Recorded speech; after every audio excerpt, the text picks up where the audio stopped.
much. So some of the things that I was going to say have been said, so I won't bore you simply by repeating them. But curation, I looked it up in the dictionary. My favourite definition was to pull together, sift through and select. And I think it's absolutely essential that the cultural sector does curate, that does do that process. It's about, in two ways, both about selecting the work that we fund and then also selecting the places in which we show that work and where we show it. People have also already mentioned the lenses through which we see work. And those are really governed by curation, in my view. The way in which we see it depends on where it's shown and how it's shown. The more clear and open the signals we can give around that, the more we can support people to critique the work appropriately. But obviously a lot of those signals are kind of quite hidden, and some of us know them if we're in the particular club that goes to particular events, but they're not all as open as they could be, and we could work harder on that. So I'm the senior producer for Unlimited. We at the moment call ourselves the world's largest commissioning programme for disabled artists from England, Wales and Scotland. We're saying that because we want another country to put more money in so that we have to be the second largest. It's a way of deliberately trying to get more money to disabled artists worldwide. So we focus on disability-led work by established artists and companies, and curating is at the absolute heart of what we do. We curate by selecting work, and we also curate by helping position that work within the UK and also increasingly internationally. So I'm going to talk a bit about selecting work. We look for quality, and we've already opened up the can of worms. How on earth do you assess what a quality production is? It means different things in relation to every piece, the aims of every piece. And across the programme as a whole, the main thing we look for is range. We're not called Unlimited for no reason. We genuinely believe disabled artists can make an unlimited range of work. There isn't one type of work. There isn't just a particular form in which disabled artists excel. In fact, we actually want to give the people who curate festivals of our work a really hard time. We managed it in 2014 by having both a sex show and a show for children. And we thought, right, put both of those in your programme and describe it then. We really want people to have that very wide range which to work off. We have just selected the next round of work. We had 162 applications. We funded 9 commissions. Can't tell you who they are yet, that's going to be announced on Thursday, but do look out Thursday, 11:30, online, #UnlimitedCommissions. But in order to select down to those 9, we had to not fund a huge quantity of excellent high-quality work. Quality now isn't actually enough. There is so much quality work out there. There are so many disabled artists working across all art forms, not just within theatre, producing work that can be deemed by any criteria high quality. We also bring this international lens to the work. There is unlimited related work, some of it called Unlimited, some of it not, now happening in at least 23 countries around the globe. It's in every one of the British Council regions. Is that right, Ben? They're regions? There isn't a single region, which is like different groupings of countries around the country, where this work is not touching in some way. And primarily that work is around kickstarting and developing and improving the work in that country. It's not simply about cultural imperialism and importing work over. And that's really important to us. It's about really making sure that the spread of disabled artists increases. It's really important where we position work, because poorly positioned work damages everybody. If you put a piece of work that is not right for a context, in a specific context, you fail. But you don't just fail yourself, you fail us as a sector, you actually fail other disabled artists.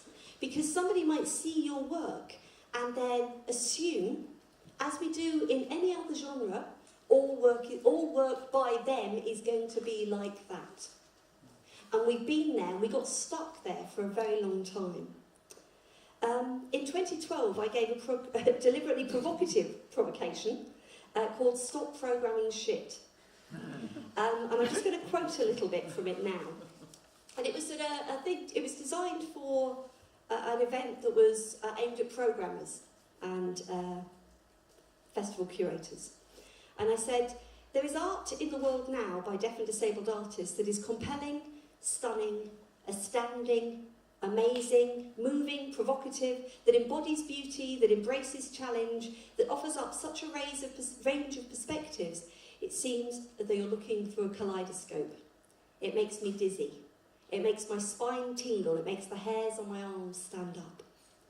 And this is the work I would have you seek out. Work that connects with you artistically, politically, aesthetically. Work that goes like an arrow to your heart or your brain or your belly.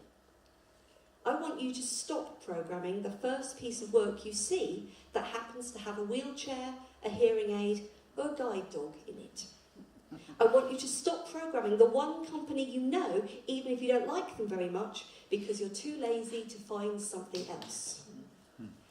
Because the situation we were in pre-2012 was that programmers wanted to program disability-related work, but many would just go for the first thing they knew. They would just go for the easy option. They wouldn't really look into the range of work and find work that was a match for their venue, their festival, their event. And that, in these intervening years, has really shifted and changed. We now have programmers who really know what they're after, who really curate incredibly carefully to make sure that the work is fit for both. And I argue with them endlessly, because I'm going, you really ought to take this work. And they go, no, that's not for my audience, that's not for my event. And you know, they're always right. Much though I hate to say it, because I do like being right. They are right because they know what works in their particular context. For us at Unlimited, we do have the Unlimited Festival at South Bank Centre, and in 2016 we'll also have one at Tramway in Glasgow. But it's really important for us that any work we fund at Unlimited is not only seen in that disability-specific context. It's an absolutely essential criteria of getting funding from us that your work is seen in a variety of different contexts. We don't want to build the world's most expensive ghetto. There'd be no point in doing that. The work has to be seen on its artistic merits. It has to be and compete with mainstream artistic work, whatever the word mainstream might be. We don't think we're as good as mainstream. I actually happen to think that work by disabled artists is usually better than most of the work that's out there, simply because there's something fresh, either within the aesthetics of the piece or within the way in which it's presented. That it's fresh, new, invigorating quite often. So I'm just going to tell you about just 3 of the pieces that we funded in the last round. Obviously not this round, I'm not giving away our secrets till Thursday. So the first one, can I click over? Dancer. Dancer is by a learning disabled performer, Ian Johnson, and obviously it was at the South Bank Unlimited Festival, but it was just as home at the Fierce Festival of Live Art. It was just as home at Battersea Arts Centre, at the People Dancing Festival in Cardiff, at the Behaviour Festival at the Arches, and at the Place in London, which is where it shows on the 18th of June this year. The next one, Let Me Stay, which is a piece by Julie McNamara's company, Vital Exposure, gives an alternative view of Alzheimer's. She says her mum, rather than being decimated by Alzheimer's, as many people obviously are, has embraced it as a lifestyle choice. And it's a beautiful, beautiful, nuanced piece about Alzheimer's, about family relationships. And it was just as important for us that that went on a tour to the Highlands and Islands of Scotland with the Luminate Festival of Creative Ageing, as it was that it played at the South Bank. It was just as important that it's just come back from a tour of Brazil, where Julie, very cleverly, was able to weave in local cultural Brazilian reference points within her work. Now that takes some doing. And the next one? Jess Tom from Tourette's Hero. Backstage in Biscuitland was an astounding piece of theatre, absolutely astounding. And for somebody's first show, it really was quite breathtaking. And again, just as happy to be at South Bank as it is to be within the Brighton Festival this year in May, at the Radical Festival in Norway, and let's see where it goes within London. It had a 2-week run booked in the Grand Hall of Battersea Arts Centre, which they're looking to find a new home for. But again, first show, 2 weeks, Grand Hall, Battersea Arts Centre, that's some achievement for somebody's first show. Fingers crossed they'll find an alternative venue to be able to hold that piece in. So for us, it's not simply about getting more people to programme the work. It's about getting the right people to programme the work in the right context. It's because it's exceptional art, rather than it's gap-filling somebody's disability action plan that they wrote in order to appease a funder. What that means for artists is it's time to get choosy. It's time to think when you're offered a degree of exposure, does this fit where I am now? Is this the next step on for me, or is this actually too big a step? The right thing at the wrong time is the wrong thing. So look out on Thursday, you'll see the range of work that we're supporting next. But I think the main thing for me, it really is that thing about we now have a choice. The work's grown up, and now it's time for a grown-up conversation about where we put that work and why. Thank you. Thank you.